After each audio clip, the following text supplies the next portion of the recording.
Jillian Pensavoli. Patrick Hines. No.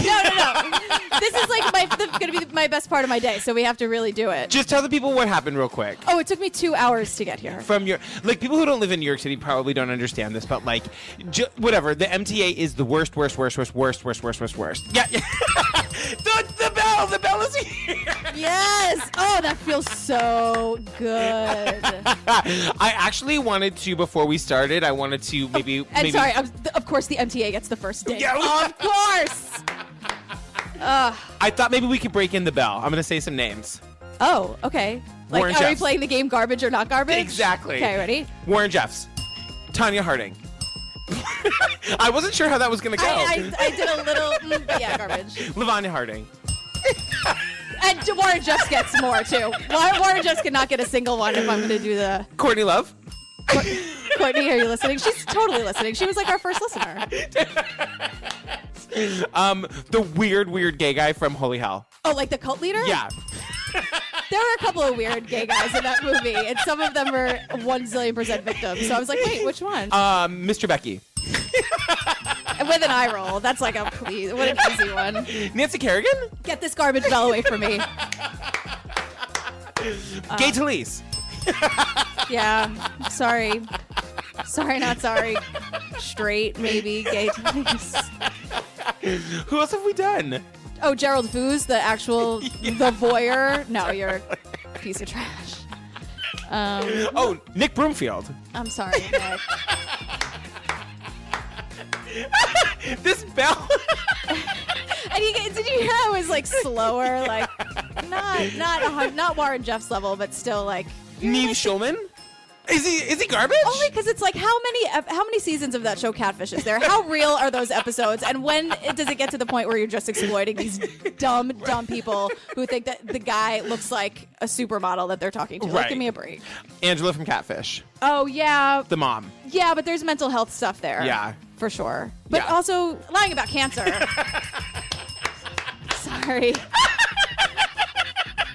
This is what a fun walk down memory lane this is. I guess I honestly didn't expect the bell to be this much fun. This is the best. Maybe in editing it won't be as fun. That's true.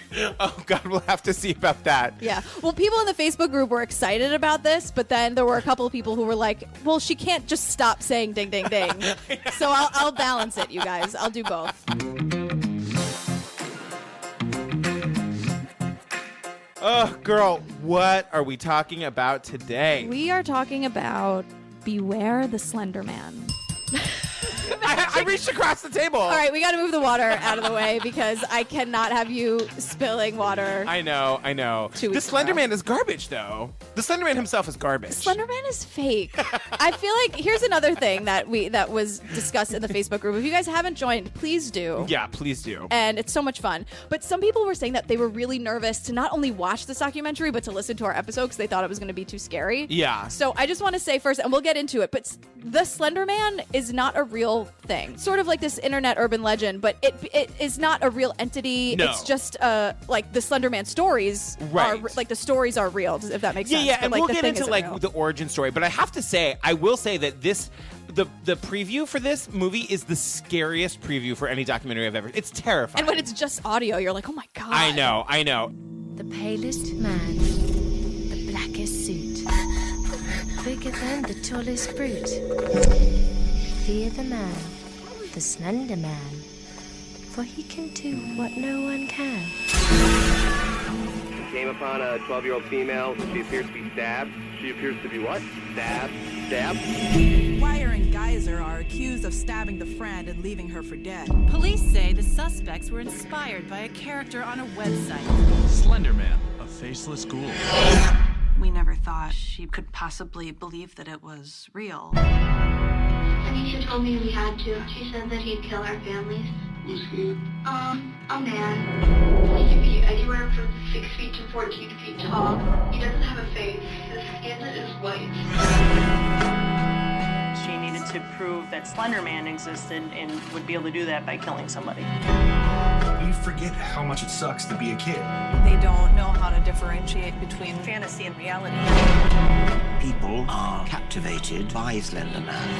That's what I call power. To believe in the Boogeyman isn't that hard, and they believed it was real. She lifts up her jacket and shows me the handle of a knife. What were you thinking? Dear God, this is really happening.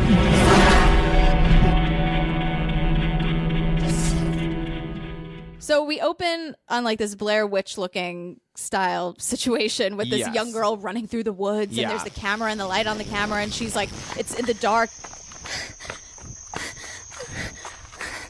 She's like losing Slenderman and then seeing him, and it's like these things like, oh my God. And then this is the very first, like the movie opens on the very first homemade video that teenagers are making as if they're really finding Slenderman. So that's what that is? Yeah. Oh. Because later on we go through all of the like real Slenderman sighting, and it's all these kids just making it at home in their cul-de-sacs in Arizona or whatever. And it's like, ladies, girls, please, this is not Slenderman's not real.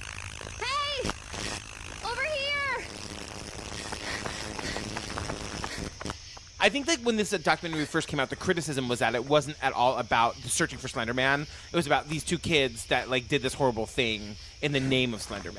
Right, but they did search for Slenderman because they talked to the guy, like the people who make memes, and like, and that's where you find Slenderman. He's on the internet. He's not real. Like, I don't understand why this is hard for many people to understand. Yeah.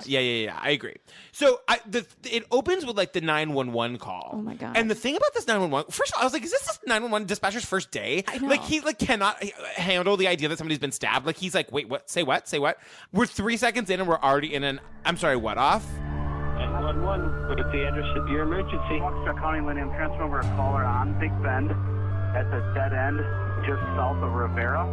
Okay. He came upon a 12-year-old female. She appears to be stabbed. She appears to be what? Stabbed. Stabbed? Correct. This is Waukesha, Wisconsin. Yeah, Did which I was right? like, who knows, guys? I think I did. Yeah. May 31st, 2014 at 9:50 in the morning. So first day or 100th day. Right. When it's like, there's a 12-year-old, I found her on the side of the road and she's been stabbed 19 times. Yeah. I would say, I'm sorry, what? I know. This is horrible. This can't be, like, who expects to get... They probably get, what kind of calls do you get in the middle of nowhere, Wisconsin? Honestly, like. On Saturday, May 31st, 2014, at approximately 9:50 a.m., the Waukesha Police Department was notified by a concerned citizen that a 12-year-old girl was stabbed in the area of Big Bend Road in the city of Waukesha. The stabbing brought a huge police presence to the area, a major search by ground and air looking for two other girls. Anissa Weier and Morgan Geyser are accused of stabbing their friend and leaving her for dead. All right, will you walk us through the overview of what happened here? So very quickly we learn that Anissa Weier and Morgan Geyser stabbed their friend named Peyton, who they call Bella. Which I was just like, guys, come on. And even Bella says, like, there's a video of her doing the ice bucket challenge, and she says, hi, I'm Bella, and I'm doing the ice bucket challenge. So whatever this, I guess Twilight came out or whatever. Right. Isn't there a Bella That's in my there? guess. Yeah. Okay. So whatever. So Peyton, Bella, just. Same person. So they stab her in the woods, and they leave her for dead. They did this. They stabbed her 19 times. She was barely alive. She found her way to the side of the road. And apparently, well, not apparently, they were inspired by a website called Creepypasta. Which just, I hate that name so much. I know. Hate it. And the story of Slenderman. The story they followed was about a character called Slenderman. A tall, fictional boogeyman featured on internet blogs. Slenderman, a faceless ghoul many parents have likely never heard of. If you don't know who Slenderman is, well, we didn't either, but plenty of young kids do. If you don't know what Slenderman is, you live under a rock. He is fictional. I'm going to say that 800 times. I really just need everyone to be aware. But kids love this story, and we'll get into why they are drawn to this story. Right. But apparently these two girls really did it to prove their worth to the Slender Man. And even though they are 12 years old, they are tried as adults. So the interrogation, we see them in the interrogation room, and we see they're separated. They're in different interrogation rooms, and it sort of goes throughout. We learn a lot of stuff about like their plan in the beginning that's like so creepy. Like Anissa said that she needed to prove that the Slender Man existed. That was her whole point. I wanted to prove all skeptics wrong. Okay. So did you think that you actually had to kill somebody to do it? Yeah. Like for real? Can you say it one more time? Slenderman is not real. Because Anissa, these kids don't believe it. These kids believe that Slenderman is real. Well, the reason they stabbed their best friend in this particular forest is because the Slender Mansion... I almost just broke the bell. The Slender Mansion is apparently in the middle of the woods in Wisconsin, and what they were going to do was kill their friend. Yeah. I can't even believe this is a thing that I'm saying I know. out loud, and it actually happened. They were going to kill their friend and then just like walk until they found the Slender Mansion, and that's where all the creepy pastas live. Creepy pasta gets the garbage. Go. I'm going to pull it back. I feel like there are some people who are just like, I used to love True Crime Obsessed until that goddamn bell came along and ruined everything. Let's go into these interrogations a little bit. These interrogations are sprinkled in throughout the documentary. Yeah. And goddamn if they aren't some of the creepiest minutes I've ever watched in my life. No, it's true, because the kids sound like robot demon children. This is literally like these interrogations are 6 hours after the stabbing. So they've been picked up, they've been brought to interrogation rooms. This comes up later, but I immediately was like, where are their parents? Why aren't their parents there? Yeah. And we find out later that they weren't entitled to a phone call. They didn't offer the parent being there to the kids. And of course the kids aren't going to think to ask. Right. Before I find out what the real story is of what happened today, I need to read you your rights. If you cannot afford an attorney, one will be provided to you by the courts. Understanding these rights, you want to sit down and talk to me about today? Can you do me a favor and initial right there and sign right there? Here? Yeah. So their parents are not with them, which I hate. But take us through Morgan's, the beginning part of Morgan's. So Morgan from the very beginning is really throwing Anissa under the bus. Yeah. Big time. They kind of both are. Both throwing each other under the bus. Yeah. And then they go from like throwing each other under the bus to both of them totally freely admitting what happened. Right. Back and forth. And I'm Yeah. like, oh, this is some serious stuff. These girls are incredibly troubled. Absolutely. 12-year-olds. So Morgan is saying, I didn't want to do this. Why did you do it then? I was afraid of what would happen if I didn't. now if you were to read that like on text, right? Yeah. Like in the script, wouldn't you think just those words, she would be like really emotional and crying? And, Yes. like, I didn't want to do this, but I was so scared. Like even that. Yeah. She is monotone. There's no emotion coming from either of them. Yeah. Anissa gets emotional when they mention her parents Right. much later on. But until then, they're just like, no, like this is what creepypasta is. And I'm like, oh my God. I know. And we immediately find out that these kids really think that Slenderman is real through this interrogation. Yeah, so Morgan is asked, have you ever met him? Ever met him? Not exactly. And I'm immediately locking all my doors. Everyone in this movie is under my closet and also in my bed. It's weird. They're like splitting themselves up. It's horrifying. Yeah.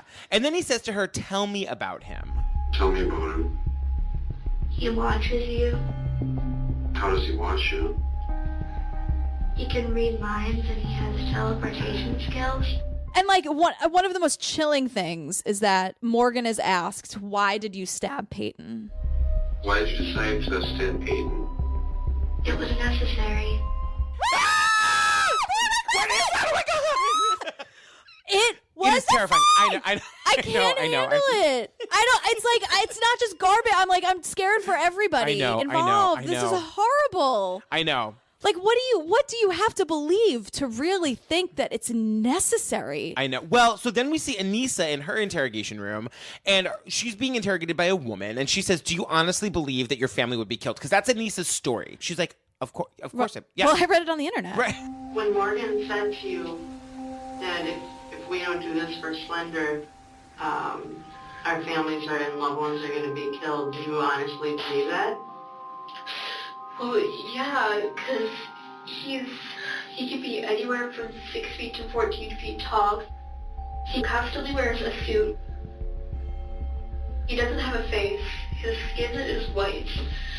And at his own will, he can, exploit these tendrils from his back.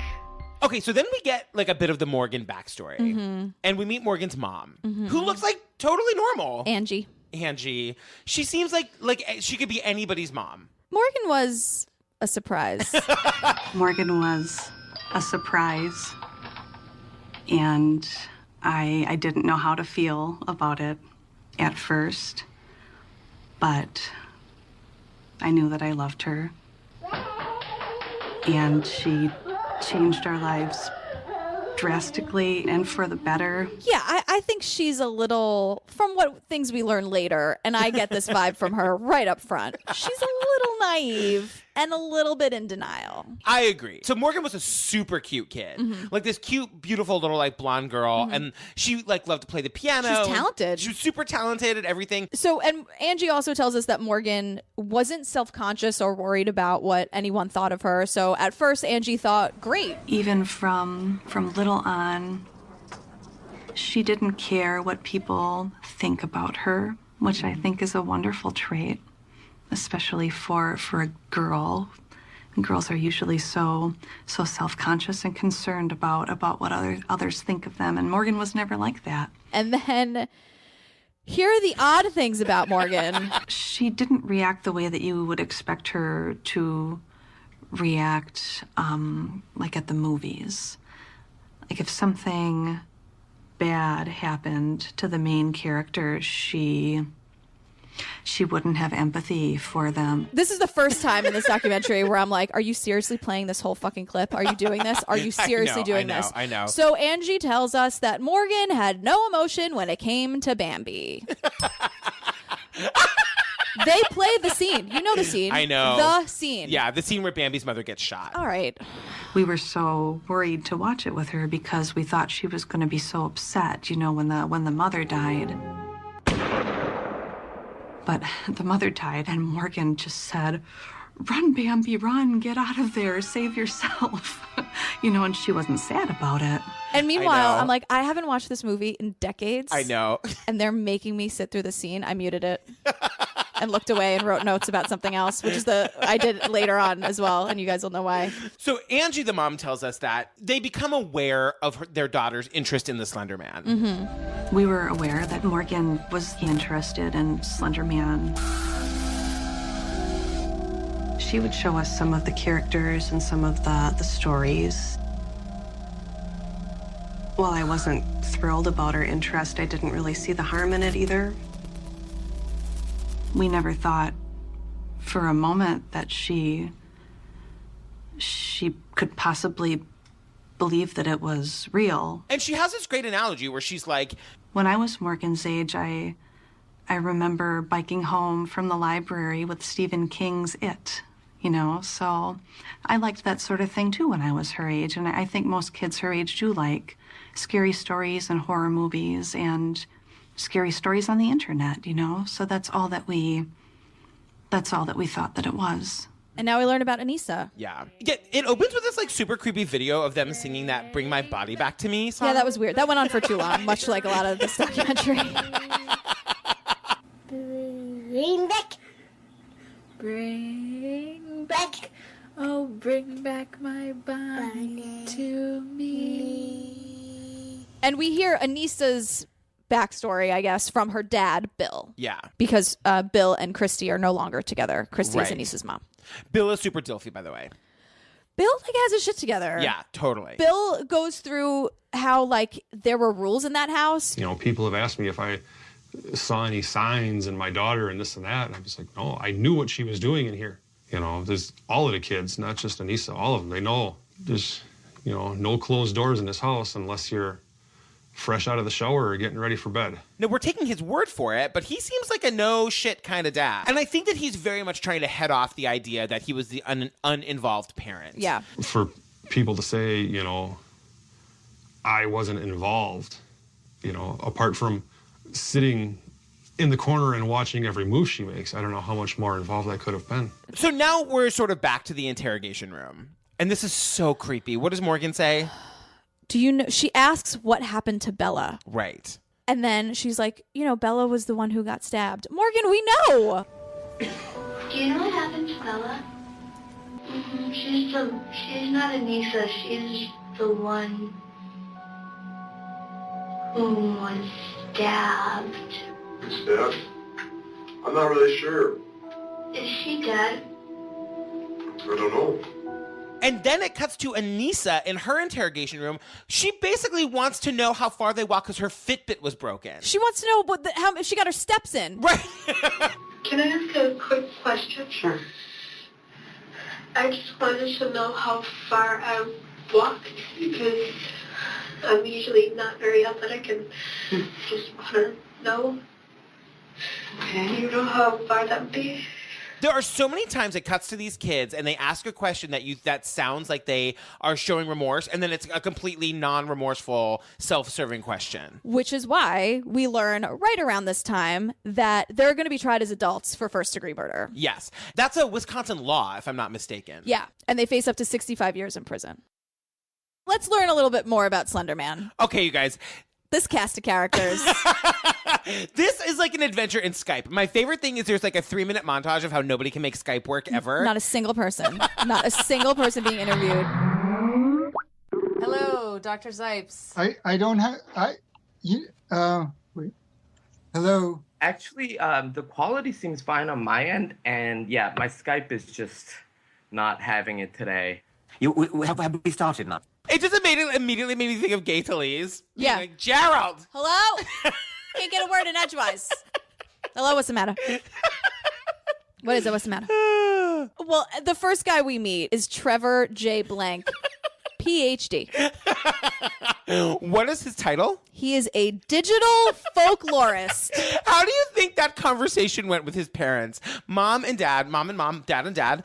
I want to get my PhD in digital folklorism. Kids, never let anyone tell you can't be anything you want in this world. This guy is a doctor of shit you read on the internet.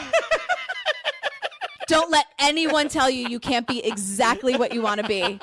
Digital folklorist PhD. He should be an inspiration to you all. It's absurd. What a time to be alive. A doctor of shit you read on the internet. Unbelievable. Not since out came the chloroform have I laughed so hard. It's unbelievable. Slenderman is the modern day Boogeyman. Because it's faceless, because it's quiet, because it doesn't speak words, is open to a lot of interpretation and open to a lot of possibilities and a lot of projection. It varies from person to person as to what Slenderman actually is. Okay, so this part is like really interesting. This is where we actually learn how Slenderman came to be, and they track down the very first post about Slenderman. It's a Photoshop contest. Right. He's not real. It's so obvious he's not real. We can empirically look back and find out where Slenderman was created. It was created in 2009 by Eric Knudsen under the screen name Victor Surge as part of a Photoshop contest to try to create something that looked real, that really wasn't. Careful what you wish for, Photoshop. I know. Thanks. God. Thanks for this, Photoshop. Seriously. So, and let's describe Slenderman. He's sort of exactly what he sounds like. He's he's usually abnormally tall. Yeah.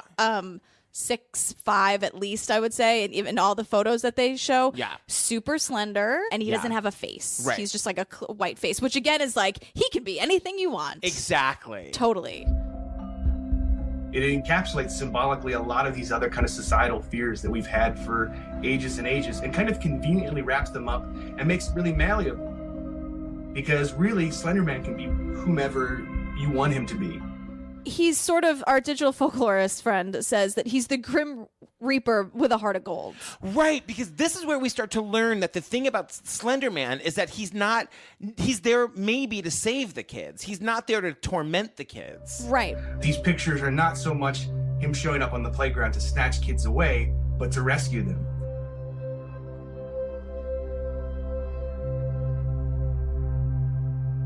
Stories like this can be a powerful aphrodisiac for somebody who is lonely or is troubled or is trying to find their way in the world. But at the same time, then we hear from Morgan and Anissa, if you don't do what he says, he'll kill your family. Right. So again, it's like, depending on all the stories you read, depending on what information you get, it's totally different. It's important to point out here that like they say that the reason Slenderman is so many things to so many people is because people were just like building on the existing story, taking what they liked about the story and changing it. Right. Slenderman has this entire community of people online who are feeding into the narrative and creating their own versions of it. It's constantly exponentially growing.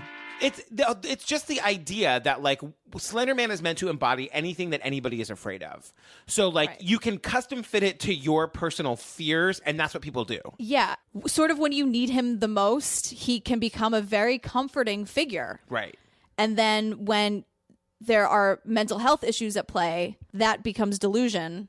Right. And then we get into a really dark, dark place. Right. Can we talk really quickly about 800-year-old Richard Dawkins? Sure, the evolutionary biologist. He's your great-great-great-great-great-great-grandfather who explains what a meme is. He's here for one reason, and it's to explain to everybody what a meme is. And I'm here for it. In human culture, if it's copied from one brain to another, that's a meme. But the thing about the meme that's so interesting and why it applies so much to this thing is because he's saying a meme is anything replicable. And the Slenderman was so replicable. It's so heavily visually oriented that it's replicable without really having to understand too much cultural context. Like you would see him, he went from being like a 2D thing that you would draw pictures of to then you would like write stories about. Then it was like a thing on YouTube. Right, where people were staging like that video of like the kid's little brother doing cartwheels or doing gymnastics, and she's being filmed in the middle of the day, and then suddenly it's like, oh fuck, and like the camera's all shaky and it's like real Slenderman sighting. Like that's what these kids were doing. Right. What the fuck? Oh my god! Run! They're faking it. Right. And they know that's bullshit when you're filming it. Right. But you're playing into this narrative and other people are taking it in a really serious, creepy way. Right. And they say too that like the YouTube became the language for people overseas who didn't speak English to find their way into the Slenderman thing. And there's a video of these two guys like walking into a field in like Russia or whatever, like to go see Slenderman, and you see Slenderman like way off. No, joder, Quique. Yo voy. Mierda. It's crazy. And it's amazing because these videos, the way they shoot them are like, they're handheld, so they're super like Blair Witchy, like nothing's in focus, and you want to watch it 800 times to see if you can see it. Like even I was falling for like where is it? Where is he? Exactly. And exactly. that's why they're so easy to make. So it's 2 months since the stabbing. Yeah. And we learn about Anissa's Google search history. It's all still there. And can we just get it out of the way and don't play any of it? And I'm just gonna I'm sorry. She watched this video about this cat named Zeus eating a mouse alive and like stalking it and doing the natural thing that cats do. They put a cat in the bathtub with a mouse in the bathtub. Whatever. And they're talking about like the circle of life. Like, I'm sorry, but it's the circle of life. And it's like this dumb bitch, this bitch in the video. Like, isn't that so hilarious? Yeah. And then, but Anissa's comment on it, not only did she watch it, but she shared it. And she said, I love how Zeus beats the mouse to death. Chilling. Yeah. It truly is. I mean, it's horrifying. Yes. Of course, they play the whole video, so I was like muting it and looking away and not. I mean, it's really. But then she has these like off the cuff, like she takes a "Am I a psychopath?" quiz, "Am I a sociopath?" quiz, and she like gets it correct, which like in this dumb universe makes her a psychopath or a sociopath. Right. And she's like comments with like, the police are coming for me. Lock me up. Yeah. Yeah. Take me away. Yeah. But she clearly knows she's having dark, disturbing thoughts, and she's investigating it. She also watches a lot of Doomsday Preppers. Oh my God. No offense if anybody's a Doomsday Prepper, but guys. They're like the extreme couponers too, where it's like your entire life. Your entire life is binders and shopping and arranging and organizing your cans of food. That's the same thing. These are the people who keep like the backyard shed people in business. Yeah. You know what I mean? Oh my God. Well, and also Anissa's mom is like, well, there was nothing too crazy in her history. She watched a lot of things that were funny to her. Nothing that was gross and depressing and emotionally degrading. Yeah, there is in her Google history. That mouse video should be disturbing to you. Yeah. And a red flag, a red glittery gigantic flag should have shot up and been like. So At this point, we start to see the parents like going to visit their kids in prison. It's been 6 months since the stabbing. Yeah. And so right now they're at a facility where all visits are divided by glass, observed and recorded, and they only have contact visits twice a month with their families. Which contact visits means that you actually get to touch or hold them. Mhm. Like, I cannot imagine what it Yeah. would be like for my child to be separated from me and I could not touch her. Right. I cannot imagine it. So right before one of these visits, there's a phone call. You have a prepaid call from Anissa, an inmate at Washington County Jail. That involves Anissa and her dad and a couple of friends. This kid, Tyler, who has amazing hair, who was an inmate with Anissa and is out, and then a childhood friend of Anissa's. Named Maggie, who we realize, like, they haven't really seen each other. Right. They don't go to the same school. Yeah. But, like... We learn a lot in this conversation. Yeah, so take it away. Well, first of all, it's super manic. Anissa is literally bouncing off the walls. She's describing herself sliding around and spinning on the floor. I'm sitting on the floor and I'm spinning and putting my feet up in the air and using my hand as a third wheel kind of thing. And then I'm like sitting on my feet and it's just the weirdest thing. I look like a frog trying to take a poop. Even her dad's like, Anissa, can you take a breath? She's manic is the only way to describe it. She absolutely is manic. Hey. Anissa, Yeah? dial it back a notch. Which is funny because it's the only other time we really see her other than the interrogation videos. And in the interrogation videos, she's so somber. Yeah. And everyone, like, it's so awkward. It's like so what 12-year-olds would do, where it's like, hey, what's up? Nothing, what's up with you? Nothing, what's up with you? They ask her what's up no less than 8 times. Like, besides what we've already, like, mentioned, what's up with you? And at one point, she's like, well, nothing really, man. I'm in a cell by myself. Right. Like, nothing's up with me. Ever How since are I tried you? to kill that girl, I've just been in jail. That's what's up with me. Yeah, exactly. They're telling her things like, don't smile in court. Mom and Dad told me that you'd be in court tomorrow. I'll kind of look up a little bit, and if I can see you, I'll, like, move my index finger on my right hand. And you might see me smiling. Okay. Just don't smile too much. One big piece of information that we learned, which is like not a shocker at all, but Maggie, her friend, didn't know anything about Slenderman. Anissa never talked to her about it. I don't know where the whole Slenderman thing started because Anissa never talked about anything like that. Nobody ever talked about Slenderman. Unless she was like constantly internet surfing, she never really showed me anything that was bad or anything scary. She is easily frightened though. Maggie, who's like 35 years old, who talks like a full-grown human adult, is But like... she's like 12. Yeah. But she's like, maybe she did it to be noticed. And I'm like, Maggie, girl, you are wise beyond your years. Maybe she did it because she wanted to be noticed. Because, honestly, at her school, I didn't know that she didn't have many friends. She told me that she had lots of friends and lots of guys liked her and she was accepted and she was having a great time at school. But she was constantly picked on. And she never really fit in. She was a follower. Also, join the drama club, you guys. I know. You know what I mean? There are other ways to have a spotlight shined on you. Right. So at this point, basically through the interrogations, the girls take us through exactly what happened that led up to the stabbing. It starts the night before with this birthday party. And there's pictures of it. Like, they look so happy. They look like they're just, like, having a birthday. And then you hear from Morgan's mom that, like, there was nothing out of the ordinary. They were being normal little girls. They were running up and down the stairs, holding hands and giggling. There was no indication that anything was off or that we had anything to be worried about. So the plan was, Morgan and Anissa were very prepared. Yeah. They'd been planning since December. It's May, you guys. Yeah, end of May. So the plan was this is like, just to know that this is really hard to describe because it's just horrible. So the plan was to kill Bella. Originally, we kill Bella, put her under some covers, make it look like she was sleeping, and then we run. and then just run away. Right. Bad plan for kids who have been planning this for almost 6 months. Yeah. Not a good plan. How are you going to kill her and then leave her there and then just run? Oh, right. Running to the Slender Mansion. I'm sorry. I keep forgetting. Right, exactly. Keep forgetting that minor detail because it doesn't exist. Well, the reason they wanted to do it at night was because they had heard that you weren't supposed to kill people while they were awake. It's better to kill people when they're unconscious because, and you're thinking, oh, right, so they won't like feel pain or no. From what I read on the Creepypasta Wiki, it's easier to kill people when they're either asleep or unconscious. Because, like, when you look into a person's eyes, you can see yourself. And you don't want to be killing yourself. If their eyes are open, you can see yourself in their eyes, and you don't want to be killing yourself. Thank you, Anissa. Anissa, girl. I'm never going to sleep again because of you. I know. Singing like canaries, the two of them. So Morgan is saying, like, I just wanted to give Bella one more morning. I wanted to give her at least one more morning. You wanted to give Bella one more day?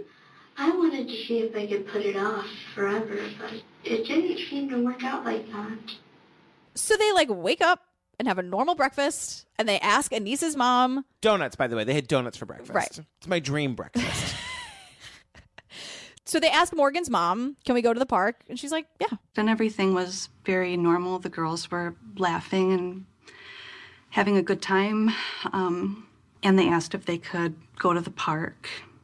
And I didn't think anything of it. I said, yeah, of course you can go to the park. And, Morgan said goodbye and told me she loved me. So the interrogator asks Anissa, how did you know that Morgan had the knife? But how did you know that she grabbed one? Because she showed it to me as we were walking to the park. She lifts up her winter jacket, and shows me the handle of a knife. Yeah, Morgan, like, swiped the knife from her own kitchen. Right. So they go to the park, they're playing in the park, and they go into the bathroom, is that right? Here, again, they were asked, like, what were you most worried about? And she says... Seeing a dead body. What were you nervous about most?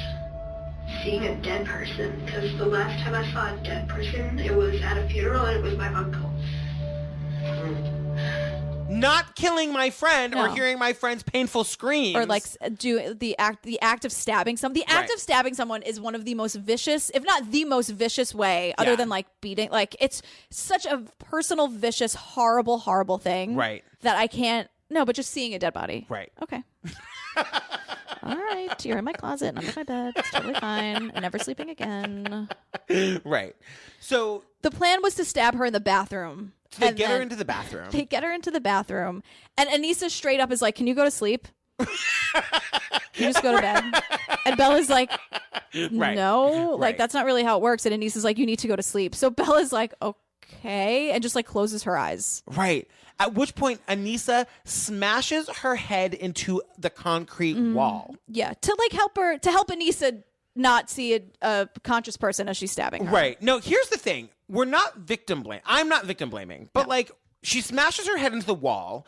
Then they decide not to stab her in the bathroom. They go outside and play hide and seek. Like, Well, says them. number one. I'm saying there's nothing said to Bella, like, red flag, like, Yeah. time to get the hell out of here. Right. And it's I know, also who like, this knows? is their side of the Right. story. Also, Anissa doesn't like screaming. It's like the one thing she can't handle. I don't like screaming. There's one thing I can't handle. Anissa, shut your mouth. Sit quietly. Like, this is horrible. Maybe just don't murder somebody. If you don't like screaming and you don't like, just don't murder somebody. Right. So they're playing hide and seek, and Anissa talks about how, like, I guess Morgan was it. She was the one that was going to find them. And Anissa is, like, coaxing Bella deeper and deeper into the woods. They're hiding, and then Morgan comes upon them, and then there's, like, a back and forth about who's going to actually do the stabbing. Yeah. Morgan hands me the knife and says, I can't do it. You know where all the soft spots are. And then I give it back to her and say, you do it. Just go ballistic. Go crazy. Make sure she's down. And then Morgan said, I'm not doing it until you tell me to. I started walking away. And then, like, when I was 5 feet away, I said, now. So at this point, like, Bella's been stabbed, and she's trying to get up to go for help. And Anissa, one of the girls, says to her, like, stop yelling and lie back down. You'll bleed less if you do that. We're going to go get help.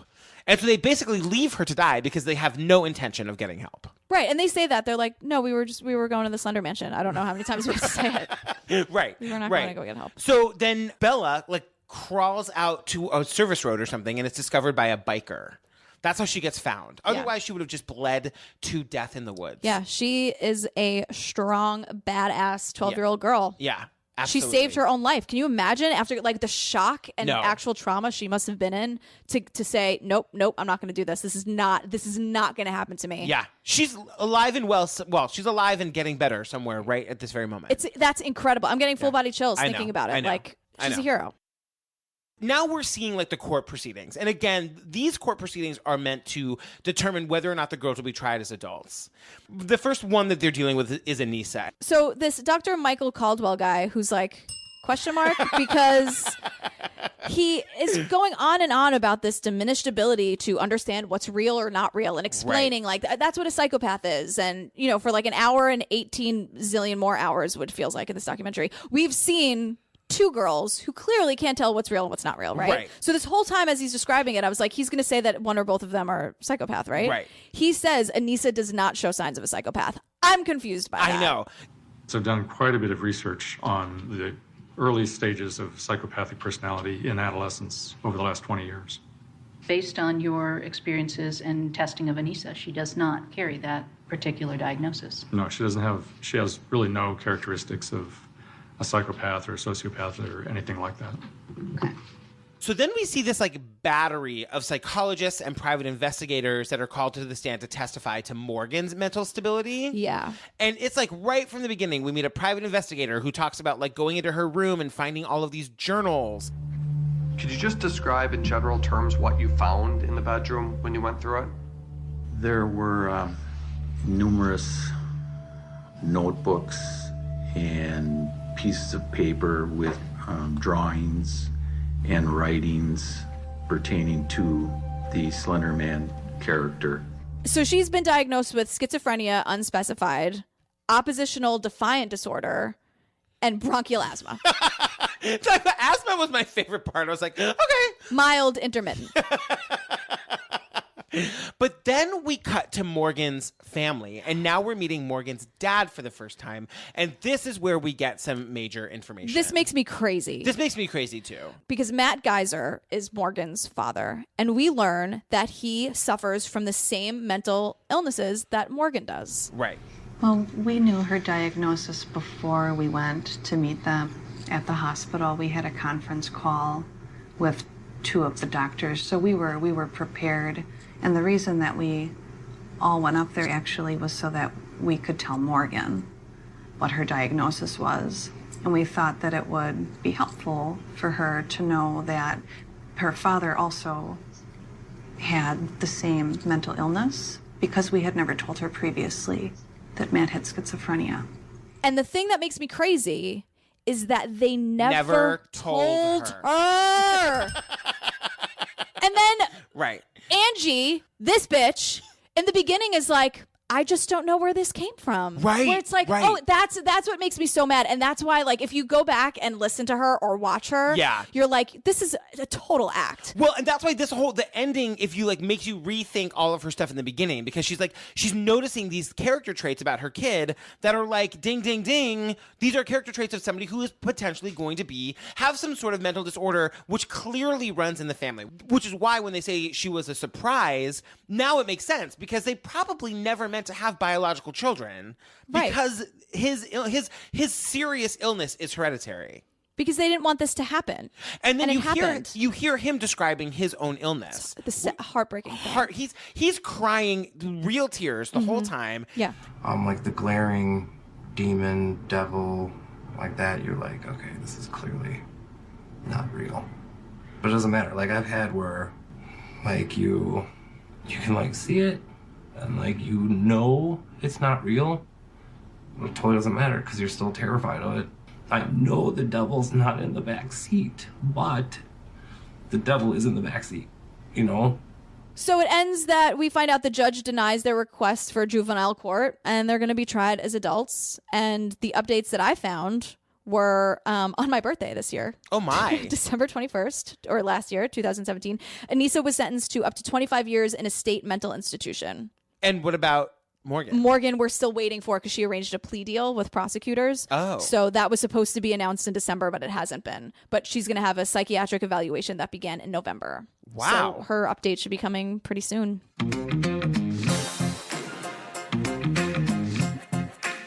Oh, girl, we did it. We did We it. got through Slenderman. I really, subject matter aside, I thought this was a really interesting documentary. I really liked it. Yeah, it is. It felt like it was 2 hours of showing me how the internet works. It's true. It was way too long. Yeah. It's too long. Yeah. You guys, I know that I said last week that the calendar was fully updated. Just kidding. It will be fully updated by the time this episode goes live. So Amazing. Once again, you can look at our calendar on our website to see basically through March all of the documentaries we're doing, where you can find them, and where you can find them for free. Again, it's subject to change if something cooler or better comes along. Right. But that'll be sort of what we're doing for now. Jillian Pezzavali, where can they find us? At True Crime Obsess. No ED. On the Twitter, and truecrimeobsessed.com. Join our Facebook group, you guys. It's so much fun. It's super fun and super lively, and we're in there all the time. I put my phone down for 10 minutes, and then I come back, and I'm not exaggerating, like 35 to I know. 55 notifications, and it's all you. There are days I am super duper active. Oh, all you. I was talking to the group. It's all you guys. Yeah, we're obsessed. It's a True Crime Obsessed podcast discussion group. Yeah. Where can they find you? Oh, I'm at Jillian with a G. On all the things. On all the things. And I'm at Patrick Hines on the Twitter. Follow me. I'm at Patrick Hines _ on the Instagram. Up next, we're doing one of my all-time favorite documentaries called My Kid Could Paint That. All about whether or not this 4-year-old girl is a painting prodigy or if the entire thing was made up by her parents. You can find it on Google Play or Amazon Prime for $2.99, or you can still get it on Netflix DVD if you have that weird subscription. You guys, non sequitur, our palate cleanser this week is going to be from Legally Blonde, just because we need a real uplift after Need this. some pink and bubbly. Review us on iTunes, you guys. We're almost at 1,000. What? I know. I love you. Bye. There is this idea out there that abstract art and modern art in general is one kind of racket, is a put on.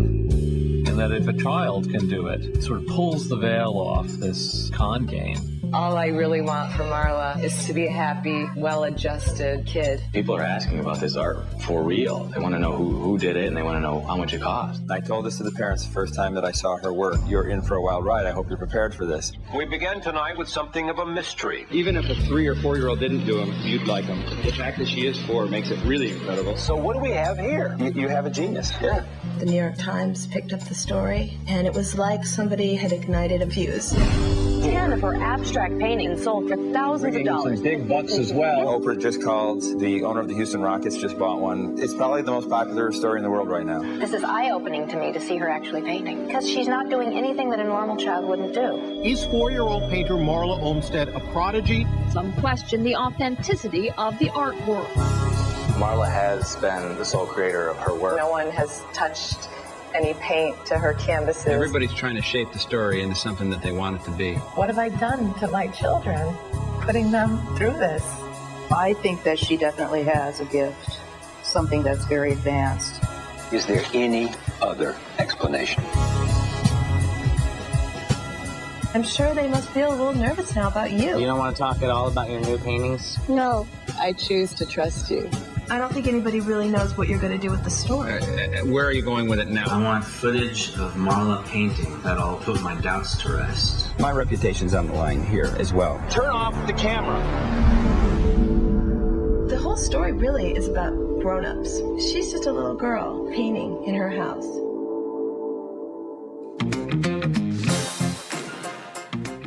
Hello. Oh, yeah, that's better. That's better. Much better. I feel so much better. Do you even know what that is? What is that? That's Legally Blonde, the musical. Oh. Than before. No? I love when you get into that voice. You do the annoying high school girl voice who's like, I'm going to be on Broadway. Then before. Rachel, the mom, understands that, Angie. Sorry. I'm thinking about Rachel because of crazy Jesus camp. Crazy, scary Crazy kids in the closet. Oh, my God. Under my bed. She's right behind me.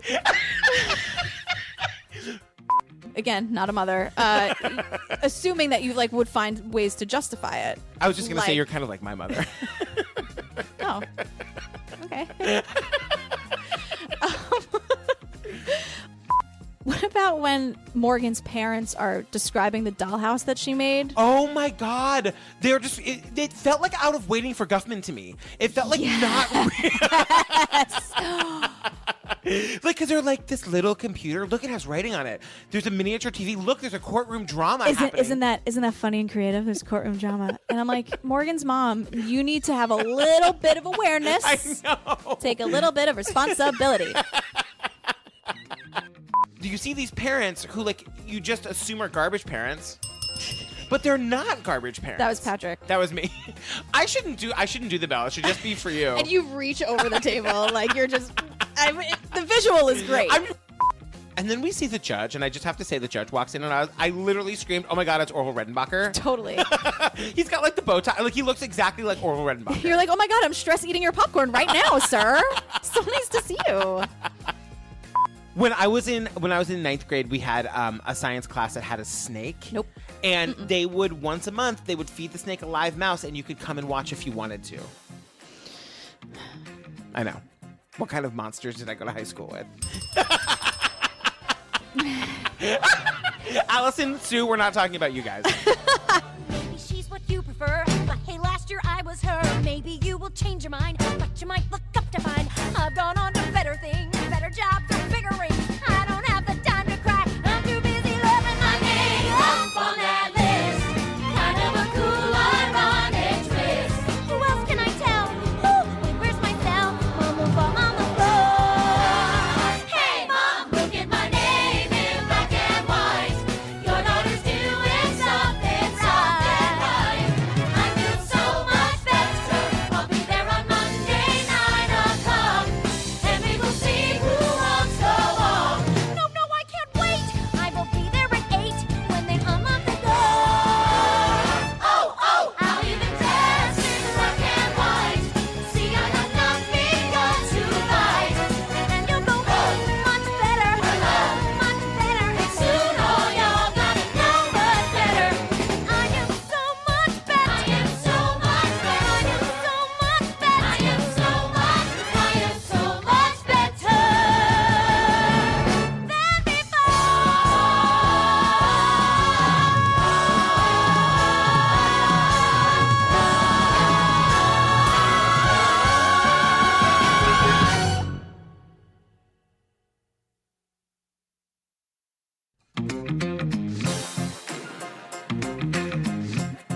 Hey, girl. Hey, girl. Can we tell the people about Ollie real quick? I know you love it. Well, yeah, so my pup Pete is on a diet. Poor thing. I know, but not really, because he has Ollie now. You guys, we got a lot to tell you about Ollie. Let's go. Ollie puts dogs first with vet-formulated recipes and fully transparent ingredients to give your dog the healthiest food possible. Right, so that means they make fresh meals for dogs with real ingredients that, you guys, we can eat the ingredients. Oh my God. Yeah, and then they deliver it to your door on a regular schedule. They beat out store-bought dog food 10 to 1 on the palatability scale. Pete doesn't know he's on a diet. Right.